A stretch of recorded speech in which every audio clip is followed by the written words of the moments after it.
ஒரு சிம்பிளான ஒரு போண்டா பார்க்கலாம். நான் இட்லிக்கு ஊற வச்சிருக்கிறேன். அதுலேருந்து கொஞ்சம் எப்படி போண்டா சுடுதுன்னு பார்க்கலாம். இதில் வந்து 2 கை உளுந்து பருப்பு எடுத்துக்கோங்க. 2 கை உளுந்த பருப்பு, அதில் வந்து மறுக்க 2 கை ரைஸு, 2 கை ரைஸு. இதுக்கு நல்லா உப்பு போட்டு அரைச்சி எடுத்துக்கோங்க. இதில் கொஞ்சம் வெந்தயம் போட்டிருக்கேன்.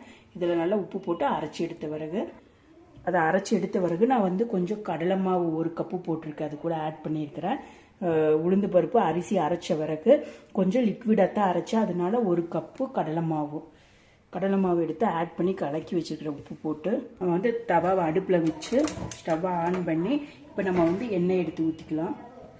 பொரிக்கிறதுக்கு எண்ணெய் எடுத்து முதல்ல ஊற்றலாம். எண்ணெய் காஞ்சிக்கிட்டு இருக்கட்டும். எண்ணெய் காயிட்டு அதுக்குள்ளே நம்ம இதை வந்து வெங்காயம் இதெல்லாம் கட் பண்ணி ஆட் பண்ணிக்கலாம். நான் எண்ணெய் கொஞ்சம் ஆட் பண்ணிக்கிறேன். நல்லா எண்ணெய் காயிட்டும்.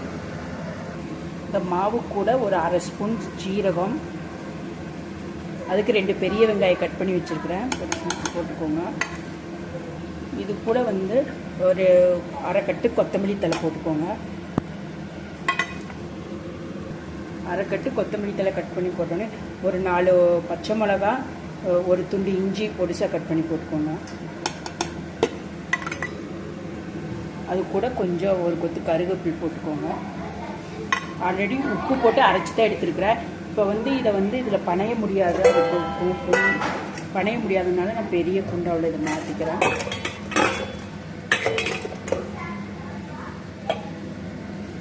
மாற்றியாச்சு. இதை எடுத்து இதில் மாற்றிக்கலாம். இப்போ இதை நல்லா பணிஞ்சுக்கலாம்.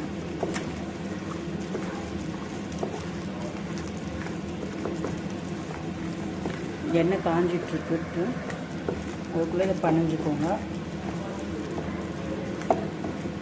இந்த கையில் கிள்ளி போடுறதுனால இந்த பதத்துக்கு இருந்தால் தான் நல்லாயிருக்கும். இதை எடுத்து கையில் இப்படி கிள்ளி போடுறதுக்கு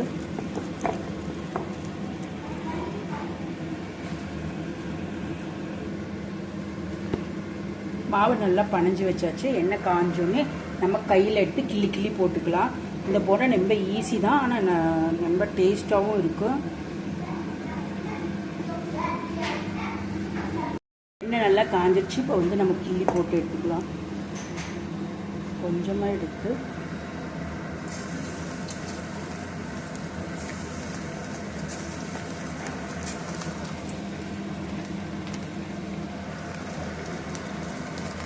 அந்த அடுப்பை கொஞ்சம் சிம்மில் வச்சு போடுங்க, இல்லைன்னா கையில் இருக்கும். நான் எண்ணெய் காஞ்சோடனே நான் அடுப்பை சிம்மில் வச்சுருவேன்.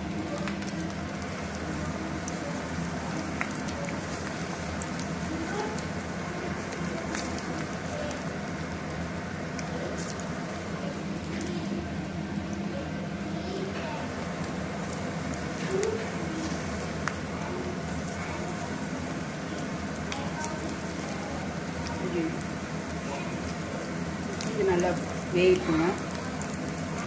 நல்லா அது கிளிப் போட்டுக்கோங்க. சிம்மில் வச்சே குக் பண்ணிக்கோங்க. அப்போ தான் உள்ளேலாம் வெந்து வரும் கிரன்ச்சியாக. ஏன்னா மேலே சீக்கிரம் கருகிடும்.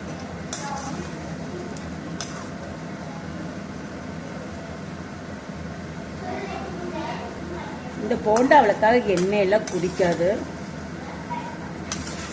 ஒவ்வொரு போண்டா எண்ணெய் நல்லா இழுத்துரும். இது அவ்வளோக்காக இழுக்காது. இதுக்கு வந்து ரெட் சட்னி நல்லா டேஸ்ட்டாக இருக்கும், தேங்காய் சட்னியும் டேஸ்ட்டாக இருக்கும். இல்லை நார்மலாகவே சும்மாவே சாப்பிட்லாம். பாருங்க, சிம்மில் வச்சு இப்போ வெந்து ரெடி ஆகிடுச்சு. போண்டா ரெடி ஆகிடுச்சு, நம்ம எடுத்துக்கலாம்ப்பா.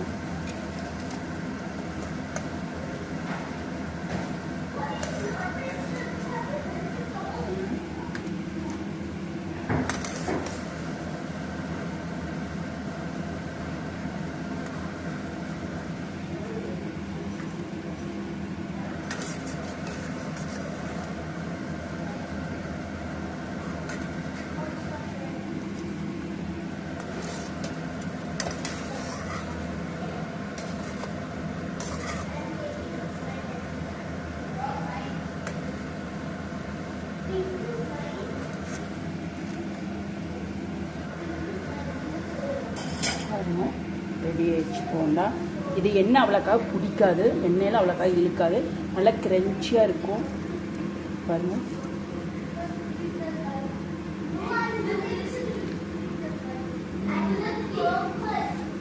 போண்டா ரெடி எடுத்தாச்சு. இப்போ அடுத்த அடைசல் போட்டாச்சு பாருங்க.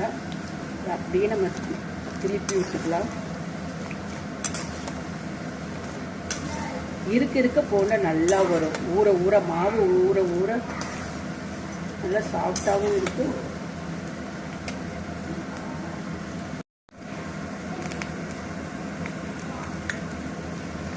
நல்லா திருப்பி விட்டுக்கோங்க. குக் ஆயிடுச்சு. இதை நல்லா எடுத்துக்கலாம்.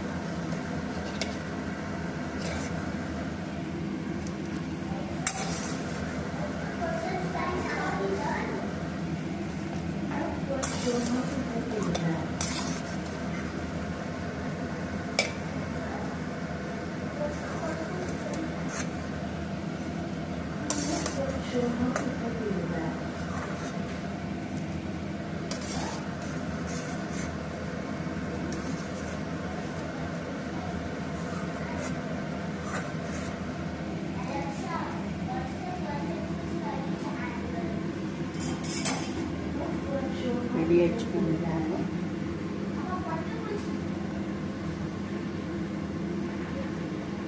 ஓகே, நீங்களே செஞ்சு பார்த்துட்டு எப்படி இருக்குன்னு சொல்லுங்கள். நான் இன்னும் ஒரு 2 அடைசல் ஆகும் எடுத்து போட்டுக்கிறேன். இது நல்லா கிரன்ச்சியாக இருக்கும். ஆனால் உள்ள சாஃப்டாக இருக்கும் பாருங்கள். சாப்பிட சாப்பிட இன்னும் சாப்பிடலான்னு தோணும்.